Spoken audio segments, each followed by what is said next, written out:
What's the big deal? Where can you get pizza, bread twists, specialty chicken, and more for just $5.99 each? Is it at Domino's?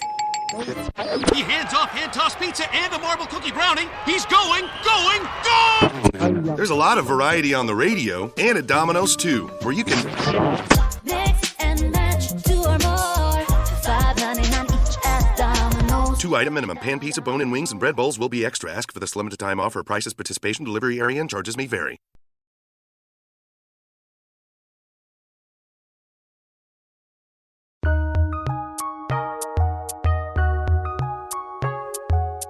Welcome to the Fantasy NBA Today podcast. 2 days in a row with a guest on the podcast, but who could it be? I know what I'm supposed to do here, Dan. No! but my brain's not working for some reason. No! I know, like, the AI in my brain knows that here's where I yell, but the name's changed. Oh, that's right. I forgot about that. So, wait, all right, so hold on. I'm going to try something new. Okay. I'm going to try something new. Ethosians! I can't. You know what? I give you full permission to still yell hoop ballers. I can still yell hoop. I won't get my wrist slapped or anything like that? Not by me. Okay. Then I'm going to try this again. Hoop ballers! I forgot. I cleared the runway. I totally cleared the deck, and then I forgot the name and change. The listeners are going to hear this awkward pause now, but I'm at least glad I explained it away. But I was thinking, like, wait, am I supposed to be yelling hoop ballers anymore? Is this? I totally forgot. 100% completely forgot that what you yelled had the old name of the company in it. Completely This is forgot. Josh Millman yelling hoop ballers, a sports ethos podcast. Welcome to the show, everybody. It's Fantasy NBA Today. I am Dan Basperis. He is Josh Millman, one of my best buddies. And he yells hoop ballers, but I forgot that that's not the name of the company anymore. You can follow me on Twitter at Dan Basperis. You can follow Josh at Josh Millman. How you doing, man? We got lots of basketball to talk about, but how's life? We haven't talked on a podcast, at least, in, 3 months? It's been a long time. I feel like I've been... It's my fault. No, not your It fault. is. It's actually my fault. I feel like I'm having a little bit of imposter syndrome this year with fantasy basketball. I just haven't been around as much as I used to be. Life has a habit of using up every single one of those 24 hours in your life, especially with children, as you know. Oh, yeah. So that's what I've been up to, man. Just a lot of stuff. Let's just call it stuff. How about that? Yeah, last 2 years have been kind of unusual. It's a fair assessment. I know you were doing a lot of at-home parenting. I know I was as well. Still am. And like an idiot, I went up from 6 fantasy teams to 13 this year, and it has not gone. It hasn't gone great. 13? Yeah, it's too many. Although I had Jonas Nader was on the show yesterday. He has 25 fantasy teams. You two are drunk. Yeah, he's an insane person. I'm at 7. That's still a and lot. I thought that was lunacy. Yeah, what I've done now is dumb. So here's and I'll actually use this as a lesson for the listeners too. There was a little bit of a recon element to what I decided to do this year. I wanted to play in different Yahoo Pro leagues to see what the settings were, to see how competitive the competition was. So I joined a couple of Roto Pro leagues. I joined a head-to-head Pro league. I got invited into another one. And so all of a sudden, my plan of adding 1 or 2 became another 5 additional leagues. And I'm actually, I'm a little bit glad. I'm also furious with myself for doing it because it's too many they're all daily. Every league I'm in except for 30 Deep, the industry one, is a daily league, which is too much to monitor. But I'm glad I did what I did because next year I think I have a really good feel, not only for how much I can do, but what sort of leagues I want to be in. And I have a bunch of rants queued up, by the way, for today. I've been saving rants for the next time I got to talk to you in particular. I cannot wait for ranting season, baby. If Jonas was the stash master yesterday, you are absolutely the rant master. Oh, I like that. Yeah. That's going to stick. That is absolutely, if it hasn't already, it definitely will. And one of the rants is that, and Brew has been warning me about this for years. He said at some point you're going to be in leagues where everyone uses your list. And it has now happened, where every league that I was in has slowly seen like legacy players fall off, and new people that I've added have all been you guys, the listeners. So you guys listen to my podcast and you know everything I'm doing going into draft day, and it's too much work. I'm so winded trying to win one of these leagues when everybody knows what move I'm going to make that getting into pro leagues has been kind of fun. I had my own draft board. Nobody else had it. Well, Dan, you need to alter your strategy, because if someone's wearing diapers, you need to not draft them anymore. You're giving it. No. You've given the game away. I have. It was too damn easy. I simplified the game, but the old man squad works. It still works. I know it does. Or punting points also works. Everybody loves points. I'm telling you, man. You get out into the regular universe. They call them pro leagues, Yahoo Pro Leagues. I guess I should clarify. When I heard it, I was like, oh, is this a league with other pros? No, it's not. It's just the Yahoo Cash League is what it... Maybe they even changed it this year. And it's just regular folks who don't have 11 other people to play in a fantasy league with. And it's fantastic because they draft for points. They don't have... Anyway, it's not even really a rant. No, but I understand the rant. I mean, you don't want to go in there. It's because you're drafting with, I guess you could call it one arm tied behind your back, because everyone's knowing the same information that you're going in with. But at the same, I see what my approach to that is that, you know, like you try different things, try differently. I'm a few on Fan Tracks. I've got a home league on CBS. There's the 30 deep feeder that I'm involved in. Oh, how's that going, by the way? Oh, I'm dominating that. Nice. That's part of the reason why I have like imposter syndrome, because I really just haven't been around, and I am in first in that by a friggin' mile. That's fantastic. I love it. You might be joining the 30 deep ranks next year. Squad, yeah. That's amazing. It's not even close. I can basically just go into default mode the rest of the year, and chances are I'll still finish in first. I just need to go like 93 and 40. Yeah, that's a round something absurd kicking. Like that. For those that are, I think most people that are listening are aware, 30 Deep is a league that's been around for a long time, and it's 30 industry analysts, and it's been run by Brewski and Doc for, 20 years now. And this season added a feeder league where folks like Josh can compete to take the last couple of spots. There's actually going to be teams that drop out of 30 Deep if they suck too hard. And you guys get to take their place. King of the Mountain, to be King of the Mountain. Ryan Knaus is clobbering actual 30 Deep this year. His team is amazing. And good. We shouldn't be surprised. See, I like that. Yeah, he's good. It's good aspiration. These guys are like, and anyone who's in 30 are basically just, they're made guys in this business. Yep. And the opportunity to be among that crowd is just, for me, it's exciting because and the people who are in the feeder league, these guys are no jokes either. They've made plenty of the rounds. These are up and coming names.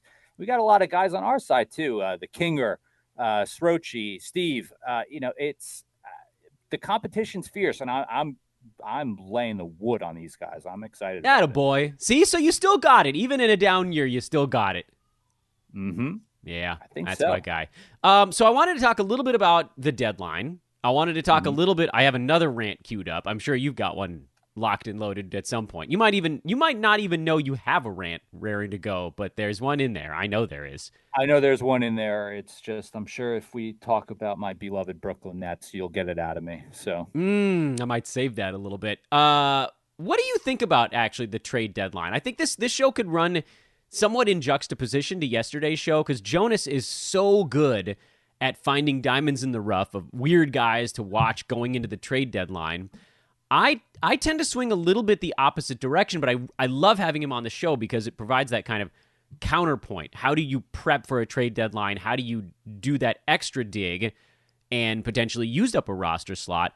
I'm kind of an anti-stasher in general. Although this close to the trade deadline, I think you can make an exception. We're only 8 days out.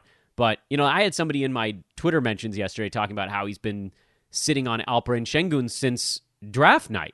I'm like, dude, that's almost 4 months ago.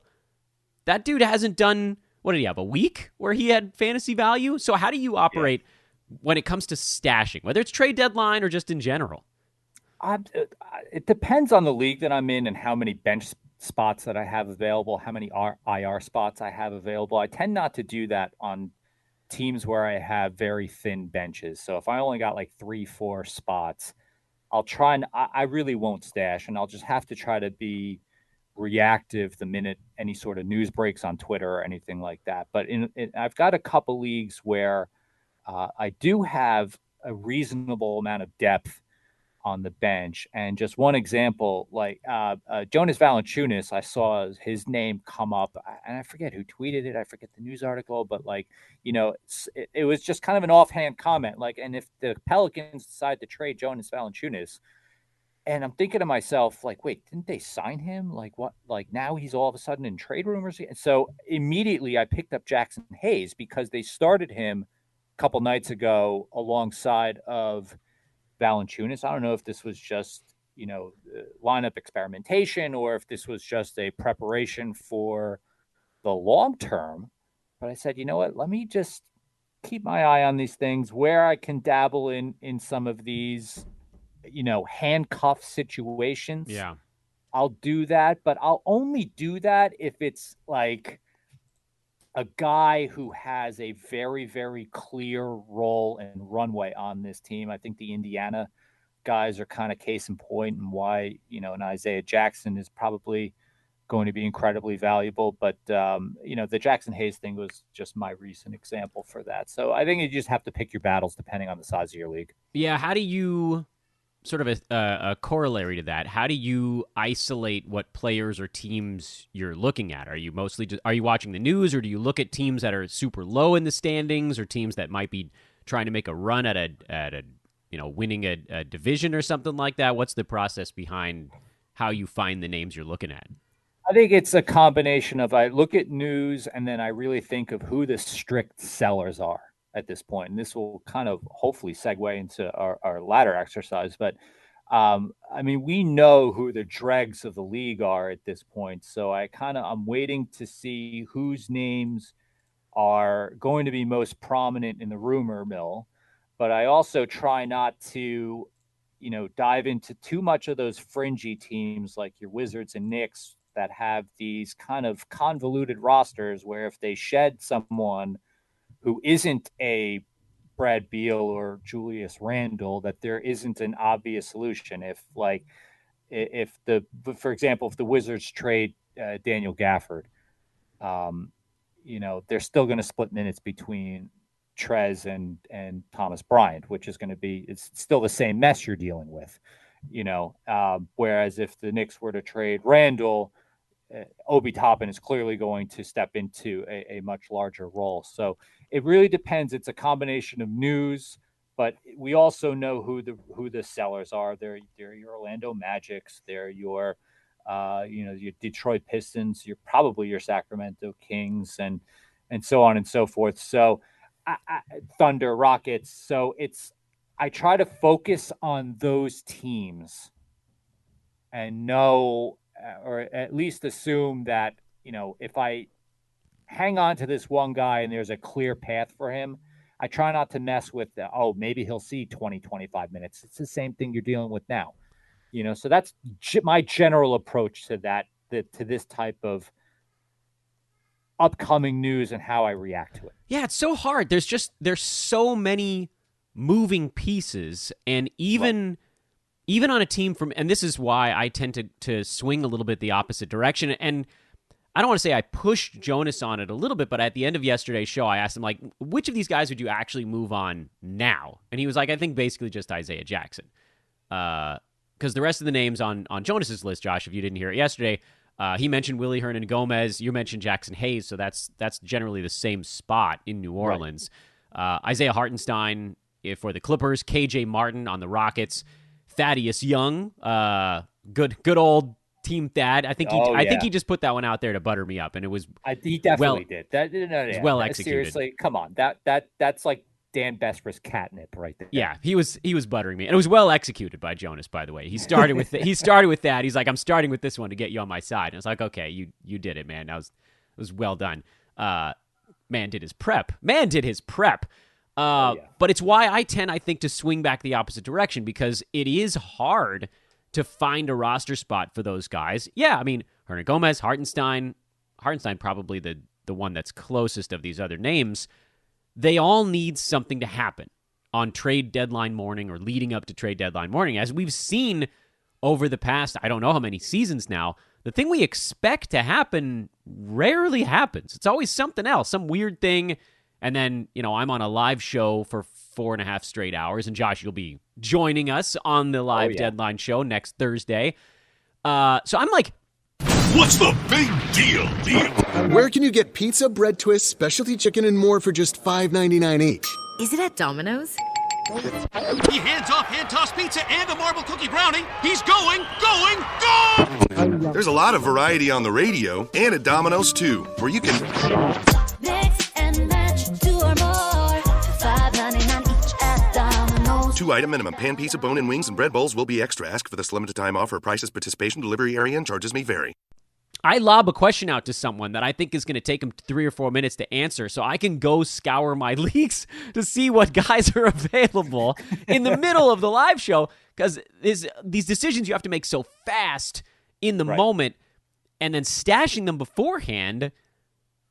There needs to be, I guess it's really about an upside thing. Like, which of these guys steps into a large enough, meaty enough role where it's even worth sitting on them even for 8 days, let alone longer than that. So there is that big calculation that goes into it.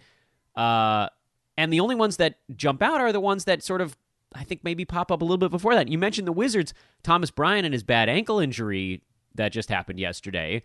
Maybe that does clear out a little bit of space. Maybe that's one where you get, I've been trying to get the term streamers with benefits to catch on, like a friends with benefits play, where you pick up a guy like a Gafford now, who had fallen completely out of the rotation, but perhaps he steps in, starts again with Bryant out. What if Montrez gets traded and suddenly Gafford stays in a mid-20s minutes role? He was a streamer, but maybe he sticks. That's the type of stuff I would look at pre-deadline. And then Isaiah Jackson, who's also playing a bunch of minutes right now. These other ones, I have a ton of trouble. And then, Josh, I don't know if you're going through this in your leagues as well. I'm assuming at least a couple of them. I'm like 70 games behind other teams in some of my roto leagues. Not every team is going to get hit with injuries the same way, but the one that, for me, had 9 out of 15 guys injured for 3 weeks, I'm not catching up if I'm stashing Willie Hernan Gomez. I need to go for someone who's posting top 100 value or even top 125, frankly, right this second. So I think this is kind of a hard needle to thread. But that's also where you and I are. You're more the roto guy than I am. I'm strictly an H2H guy. So I don't have to worry about the games cap. Look, Dan, it gets back to, and I think my point was control your variables with these things. Understanding, what spots you have available on your team. Is it worth me cutting a guy who's going to miss the next 4, 5, 6 weeks and is a fringe top 100 to 125 guy, and where I can sit on a guy, or do I need a certain category or whatever else? There's a lot of mental gymnastics that goes into the trade deadline, but that's also why I only focus on a handful of teams in a handful of situations, and then I check to see, all right, is there availability? Can I sit on this guy? What's my record like? Can I take a risk if I, sit on a guy, but I lose, rebounding, for example? It's all about, to me, controlling your variables, because like you said, it's going to be chaos. And the amount of names that are in the rumor mill, and Tom Thibodeau said this, is like, you hear 100 rumors and maybe like one materializes at the end of the day. But you have to be prepared for these different scenarios to fall, just in case that one will affect your team in some way or shape or form. And the other thing I would add at the end of all of that is next week in particular, although this week I might offer the same general advice, save your roster moves. Save your roster moves. Now, that's not an issue in Roto, but head-to-head, what have you got, 4 a week? Yeah, 3 or 4 a week, yeah. Depends on the league. This is actually a reason, I guess, to stash someone, because you could use those moves this week and save all 4 for trade deadline Thursday next week. So maybe that's the argument to move on somebody a week in advance, I guess. I don't know, it's something.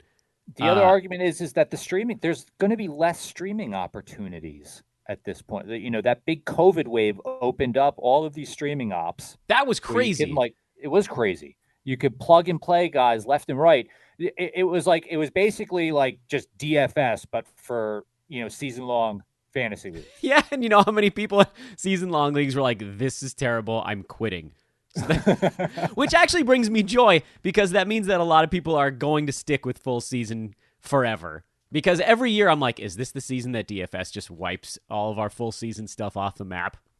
And there's enough of us old men out there that are just not making the transition. No, but it's a good reason just to take it up, just for the practice and understanding, okay, that I believe that this guy might blow up. I might as well just plug him into my lineup this week or this day or whatever settings you have in your league. It makes sense. And I do it not to try to gamble hundreds of dollars every day on random lineups, but just to see who do I think is going to pop this day, and can that person plug in on a streaming basis, or someone to keep my eye on the long term. This portion of the show is brought to you by our friends at ThriveFantasy.com and the Thrive Fantasy app. Prop up, people, with prop bets at Thrive Fantasy. No longer must you toil at the deepest corners of the darkest dumpsters in DFS gaming. No longer must you try to figure out if Saban Lee is going to play 6 minutes in a ball game and take 4 shots. No longer must you try to figure out if Jeremiah Robinson Earl is going to log more than 19 minutes in a basketball game. No longer must you determine if Matt Thomas is worth playing on the Chicago Bulls. Because at Thrive Fantasy, you only need to focus on the names, the big names, the superstars, the folks you care about.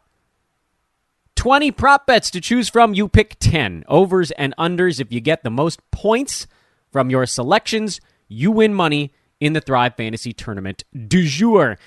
100% deposit match bonus and multiple free game vouchers with just a $10 deposit using promo code ETHOS, ETHOS.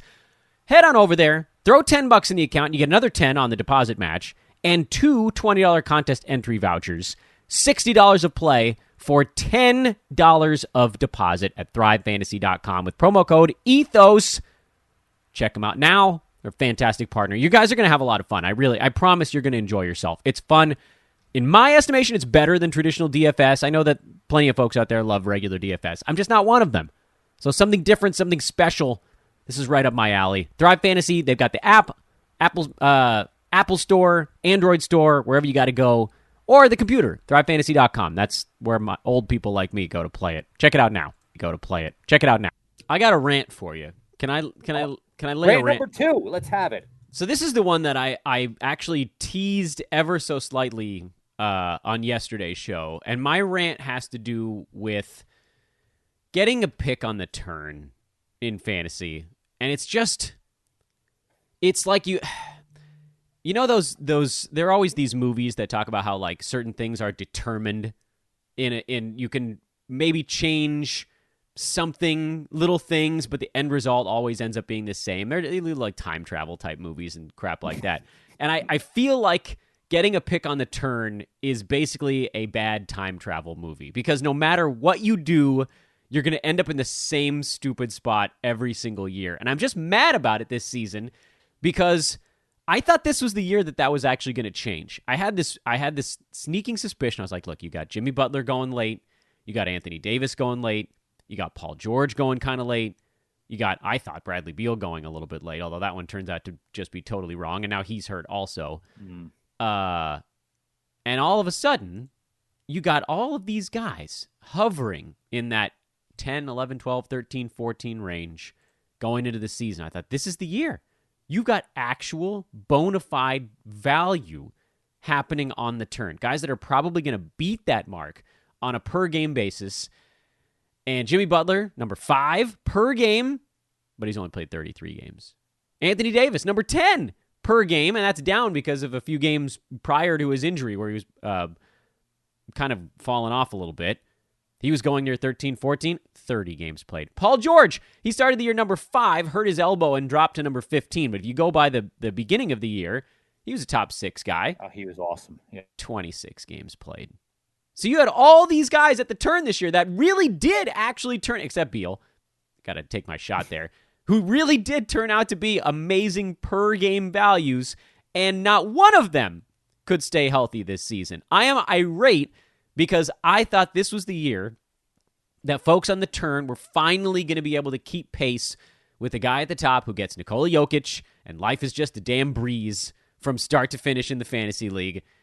And if even one of those 3 guys, Butler, AD, or Paul George, could have stayed healthy, I might have an argument that the turn didn't turn out so bad. But I basically combined 2 out of the 4 names that I mentioned in almost every league I'm in. I don't know how it happened. I kept getting picks 11, 12. I think the league you and I are in together, I was on the turn, if I'm not mistaken. Wasn't I dead last in that league? You were. Yes, you were. And yes, that was the last time we potted together. We did the live. Oh yeah, the live draft order select. That's how long it's been. Oh That's my pathetic. God, that was But we October. did the draft order selection. Yeah. Yeah. So everybody got to hear me get last pick, and I was pissed. And then I thought, well, wait a minute. And then Beal and Butler, I think, was who I ended up with on the turn there. And I thought, That you know what, served this you is real okay. well. This has been. I thought I was pretty excited about that. I got my steals guy with free throws. I got my scoring guy and Beal. And Beal's been horrible and Butler's been injured the whole year. And so somehow, even in a year where the guys on the turn appeared to have really nice per game ability, not one of them could actually stay healthy for the damn season. So that is my rant of the day. Why can't the turn just not suck? And the solution, of course, is 3rd round reversal at this point. It's an easy solution. This is not a rant that doesn't have a fix. I'm just annoyed at how many of my 13 leagues I ended up with a pick between 10 and 12, and how the same 3 guys. And I even tried to mix and match them, Josh. I mixed and matched. Some I went Butler and George. Some I went Jordan Beal. Some I went Butler and Beal, or I forget which combo. Someone I went AD and Beal. None of it worked out. You just needed to get Jokic. That's how you win a fantasy league this year, and that's pretty damn annoying. And that's my rant of the day. What say you? Do you feel better now? No, I'm still pissed. Oh, you're still playing. All right, understood. Well, first of all, you forgot Kevin Durant in that mix, who's now out with because that happened to me, where I now have Kevin Durant in 2 leagues. One of them being Raz Jam, where that is a the season long Roto style 8-cat league. Another industry league, and I picked on the turn, and I got Kevin Durant and Bradley Beal, thinking like, oh my God, this is heaven. Yeah, how did Durant falling to the turn was actually kind of surprising by that point. Oh my God, yeah, I was stunned, and I don't know, and again, these are people who are either diehards or industry folks, and I was stunned that he was there, and I chose between Beal and AD, and it wouldn't have mattered after, and it wouldn't have mattered. It doesn't matter. And but the fortunate thing is they already have the 3rd round reversal, and what's keeping me afloat was a gentleman named LaMelo Ball. Right. So, that was such a, again, to your point, that's such a huge help, where you're waiting 12 before your next pick versus 24. It makes such a massive difference. Right. You were picking between like LaMelo Ball and Rudy Gobert instead of between Christian Wood and Precisely. Like Drew Holiday or something. That's a big, you're getting a bona fide 2nd or 1st in those 2 guys, or you're getting someone that has a really good chance to be in the top 25 versus like maybe you catch a top 50. Maybe you go Christian Wood there and he's outside the top, Julius Randle outside the top 100. That's a big difference with that 3rd round reversal. So that's my rant of the day. And I don't know. I just been saving I don't really blame you. I also just think it's crummy luck, but I also think that there's a reason why, to your point, that these guys are available at the turn, because you're dealing with that kind of risk in these players. The reason why Jimmy Butler is available at the turn, despite being number 5 on a per game basis, is because the dude doesn't play more than 60 games in a regular season. Yep. And he's always guaranteed to miss time. That Anthony Davis is made out of peanut brittle, so is gonna miss time here and there, despite the fact that he has the capability of putting up top 3 numbers in your typical 9-cat. You know what our listeners are yelling right now, right? What are they yelling? Do an auction draft, Dan. I don't have 3 hours to do a draft, though. I do auction drafts. It's like, but for the most part, the reality is that standard snake drafts are still the predominant. We're playing to the masses, people. We get it. Auctions are good, but you can also play 7 to 12 leagues like your buddy Dan and I, and then you can do a couple auction leagues mixed in and still complain about snake drafts and picking at the end. See, it's the best of every world. I'm here with solutions, people. Yeah, I'm just annoyed. I'm annoyed by it. No matter what you did at that point, you end up in the same place. That's annoying. Well, find a way. Jimmy's back, so we'll persevere. Yeah, we'll persevere. Josh, I'm going to talk to you in 8 days. That feels really nice to say. It is nice to say. I'm really excited. It's going to be lunacy. Oh, it's going to be nuts. I'm excited for. I'll just cue this up for you folks. Just my random ass thoughts going into trade deadline season. I'm not really worried about what the dregs of the league are going to do. I'm more worried about what the kind of fringy teams that may or may not make the playoffs, those 8, 9, 10, 11 seeds, and what they do, because there are still plenty of valuable fantasy guys on each of those teams. But if they don't really have realistic shots of contending, and they content to hover around that area, those kinds of decisions are going to affect people's fantasy teams. So that's what I'm keeping an eye on. They're very hard to predict. Again, your Lakers kind of fall in that category. The Clippers fall into that category. The Knicks, the Wizards. I think the Pelicans, actually. That's the one that I'm looking at, is the Pels, because we keep hearing rumors that they're buyers. And I do think... Yeah, that's wild. Yeah. It is nuts, because we're looking at it from the outside, but that's a team that wants to make the playoffs at all costs. They want to be relevant. And I get that. I get it from that perspective. Yeah. I mean, they can also... They don't have to buy, but they could probably fix Zion Williamson's foot, and then it's a whole different ball game altogether. Right. That would be helpful. Like, probably manage your superstar's foot condition and whatever's going on there, and maybe figure out how to get him on the court. And they're like a 500 team when Brandon Ingram is healthy. Like, they're not horrible. They're not good, but they're not horrible when Ingram's on the floor. They're terrible when he's out. Truly awful. No, I know that, and that's a team that'll give you good effort most nights. And I know that they're a young team. They want to compete. They want to win. It's just they got to get their health in order, and they've got some stray pieces here and there that they got to figure out. Herb Jones is obviously the love of everyone's life, at least on the fantasy side, and just that random discovery and pickup that he is. And the Timberwolves kind of fall in that category. They're number 7 right now, but they're going for it. Those guys want to be in the playoffs. So I would imagine that they might make some sort of wildly aggressive move just to solidify their position and get in there, see if they can't, leapfrog either the Mavs or the Nuggets or what have you, get out of the play-in. Yeah, exactly. So I'd buy that. So, but again, I'm just, it's focus on the obvious for your fantasy teams, but then worry about like those fringe guys and get excited about the trade deadline show. Yep. And as we react to Twitter and in live streaming format, and it's going to be fun. I can't wait. There will be Wojs, there will be Shamses, and there will be yells on the NBA. Not hoop ball. I'm going to call it hoop ball because you're on today. On the Sports Ethos. Yeah, on the Sports Ethos Fantasy trade deadline live show. That's next Thursday. Mr. Josh Millman, my man. I'll talk to you in 8 days. I can't wait, buddy. I'm glad to be back. Later, dude. Damn it, I love a nice day with Josh. I know we get sidetracked a little bit. I hope you guys enjoy sort of the our meandering look at the NBA trade deadline. Love that guy. Got to get more Josh on the podcast. He is, of course, at Josh Millman, Millman, on Twitter. Longtime hoopballer and now sports ethoser. You may know him. Subscribers definitely know him. He writes the Old Man Report, high mileage report, in the Hoopball, now Sports Ethos draft guide. Generally the welcome letter as well. He's been with us for a very long time. And just a really, really, really smart dude when it comes to life and fantasy. Hey, before we jump on to the next one, wanted to remind you guys about our partnership with the great folks over at Manscaped.com.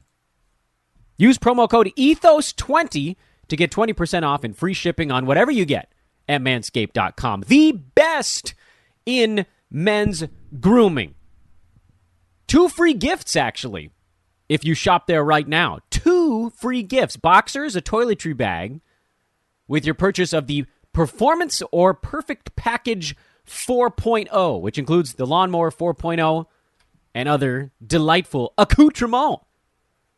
The Weed Whacker, that's for ear and nose hair. The Crop Preserver, that's a deodorant, a toner, and a shaving mat.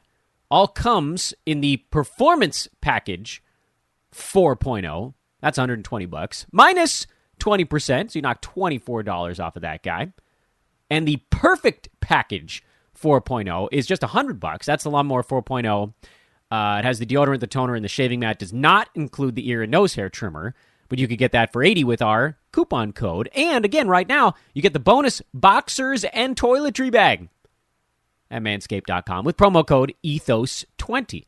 If you don't want to go whole hog, yeah, I know, I probably should have rethought that. But if you don't want to do that, you can get smaller things. You can get the Lawnmower 4.0 by itself, the Lawnmower 3.0 by itself, which, by the way, I'm actually a massive fan of the Lawnmower 3.0.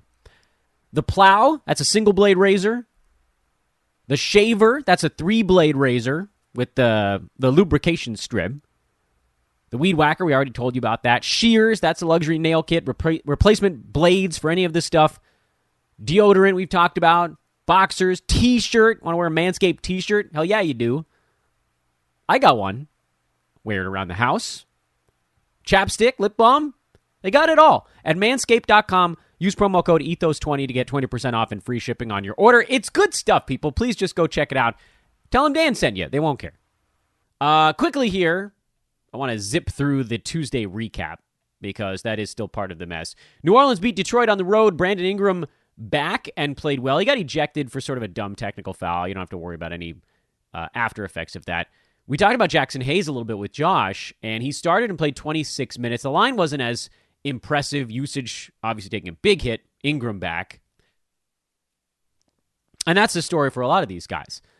I still like Jackson Hayes as a what-if kind of guy, just like Josh does. I don't know if he starts when Josh Hart comes back. I'm guessing he doesn't. But if there's a plan here to get Hayes 25-ish minutes going forward, that's a difference maker. And Devontae Graham goes back to being mostly fantasy irrelevant, again, because of Brandon Ingram. On the Detroit side, Cade Cunningham hurt his hip. He finished the game watching from the bench, but he didn't really finish the game, as evidenced by the 21 minutes. So we'll see how that shakes out going forward. But the bigger story is Jeremy Grant back, played 29 minutes. Kelly Olynyk back, played 17. If you held Olynyk this far, and again, this is why I talked on a recent podcast about how I'd become much more bearish on Olynyk, but I was still holding mostly because I had become invested in him to some degree. My hope with Kelly was that he'd be back by like Christmas, and he'd have a month before Jeremy Grant got back. But then Olynyk came back, looked really good, went into protocols, and Grant caught up with him. Now, again, 8 days from the deadline, Josh, again, reminding us sort of focus on key stuff. We know Jeremy Grant is very much on the trade block, and if he gets moved, a lot of those minutes go to Olynyk. Things are complicated right now. Trey Lyles is playing more than he did before. Isaiah Stewart played 29 minutes in this game. He's been mostly annoying to roster, as we've talked about plenty of times. But they're like 4 big men right now. Between, if you count Grant, Olynyk, Lyles, Stewart, all these guys sort of battling it out for the same minutes. you need to get one of those guys, particularly Grant, out of the way because he's the big minute dude in that bunch. And then Olynyk can see a few minutes at center potentially.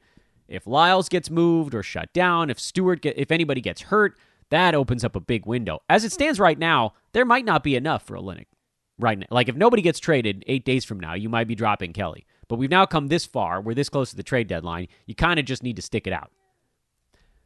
Milwaukee beat Washington. Grayson Allen's actually been pretty good lately.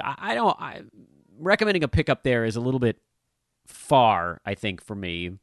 If you need a couple of threes and a steal, I guess that's fine. Makes more sense in a schedule stream scenario, but he's been sort of reliably productive lately in that role. On the Washington side, already mentioned with Josh, Thomas Bryant hurt his ankle, and it sounds like it was not a good one, so he's probably out for a couple of weeks. Does this move Daniel Gafford back into the starting job? And if so, is he now going to play 20 minutes again? Is he going to get up around 20? Montrezl Harrell covering most of the bench minutes there at center. You might see some Davis Bertans once in a blue moon. Rui Hachimura can play some small ball center, whatever it might be. So Daniel Gafford, probably an ad after yesterday's game, and you're probably not going to be fighting with that many people to do it, mostly because he's been doing so little and didn't do much in this ball game, even after Bryant went down, whatever it was, early in the fourth quarter. But I think Gafford's a really interesting ad out of yesterday's game. Kuzma's ramped back up, and you keep taking centers away, that's only going to help him. But yeah, absolutely, Gafford's a very interesting one. Toronto ran their starters into the ground again in this ball game. I don't know how long this can last. The answer is not forever. Gary Trent, red hot. But for the moment, you pretty much can only start the Raptors' starters. Even our guy Chris Boucher has been scaled back to 18 minutes of kind of low usage. That defeats the purpose with him. I personally think he's back at some point. I cannot imagine that Barnes, Anunoby, Siakam, Trent, Van Fleet, these guys can't play those many minutes every single ball game without getting hurt. And when someone goes down, Boucher steps right into an extra 5 to 8 minutes per ball game. Or maybe Toronto just tries not to play their starters 38 minutes a game or 40 minutes a game. Like Gary Trent playing 41 minutes. I know he's been super hot, so they want to keep him in the lineup. But good God. Miami, Butler was back. He was just taking a rest day. Adebayo had a really nice ball game as well. PJ Tucker actually is sniffing fantasy value these days. I've been pretty reticent about it, but I think you can you could probably take a shot on PJ. Just, understand that there is a punt points element to it. He's been getting a few more shots than he's used to. This is not like PJ Tucker's small ball center because he's not getting the rebounds there, but he is getting the steals, and he's going to take those corner threes, and he's just out there long enough right now. That's the deal. So I like PJ also.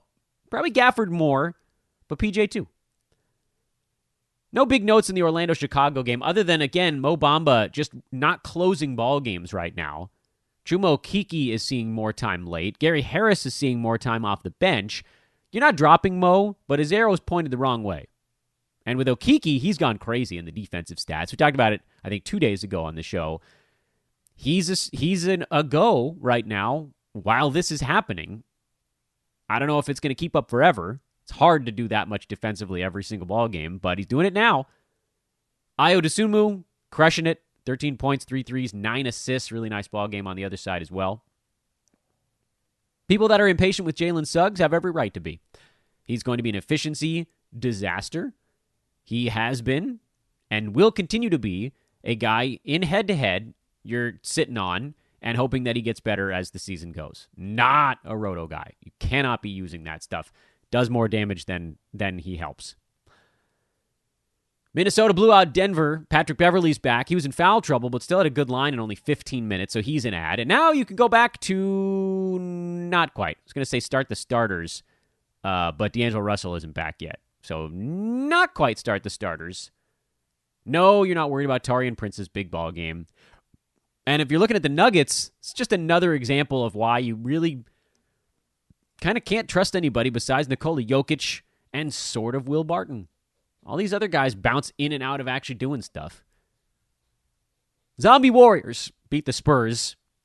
San Antonio might want to consider selling. Jonas was talking about Thad Young yesterday. They got to do something. It's time to go. It's time to throw in the towel, Spurs. I know you're not that far out of a playoff spot, but if you can't beat the Zombie Warriors, it's just not happening for you. Jakob Poeltl, got whacked in the face. He left early, but nobody cared because, Drew Eubanks started the second half and really didn't do anything with his time anyway. Does folks being out, does it help Devin Vassell? We hope so, but the answer is probably not. And so you're probably just DeJounte Murray and Derek White until Poeltl comes back, which might even be the next ball game. And finally, Brooklyn at Phoenix. Phoenix got their guys back. Cam Johnson moves back to the bench. He actually had a good ball game, but I don't think he's startable anymore. Jay Crowder took his spot. He's also not startable. DeAndre Ayton moved back in. Biyombo and JaVale McGee now back to being mostly irrelevant. And Mikal Bridges is on a really nice run right now. We've kind of been waiting the whole year for this spurt, and he's on it.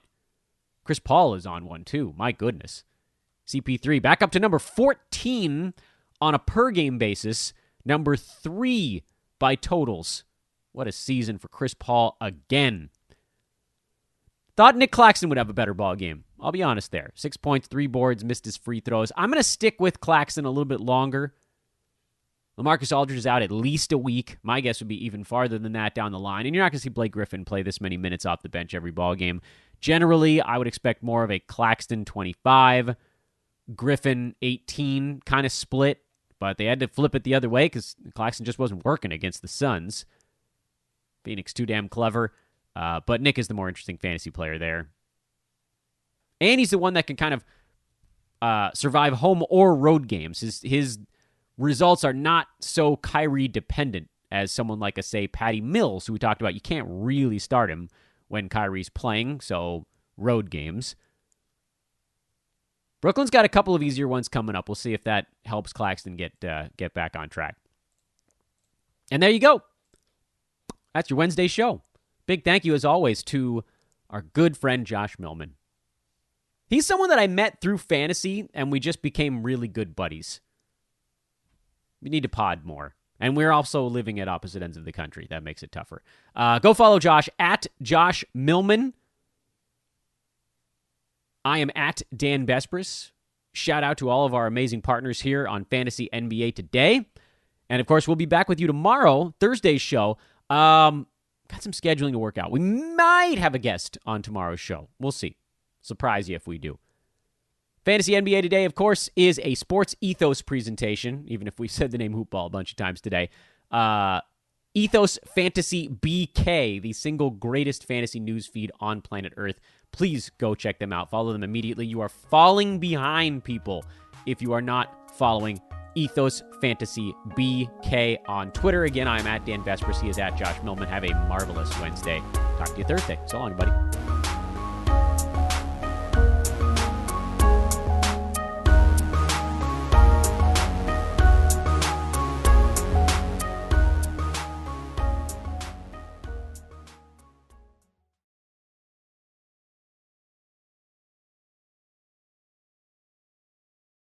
What's the big deal?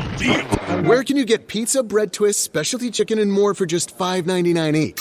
Is it at Domino's? He hands off hand-tossed pizza and a marble cookie brownie. He's going!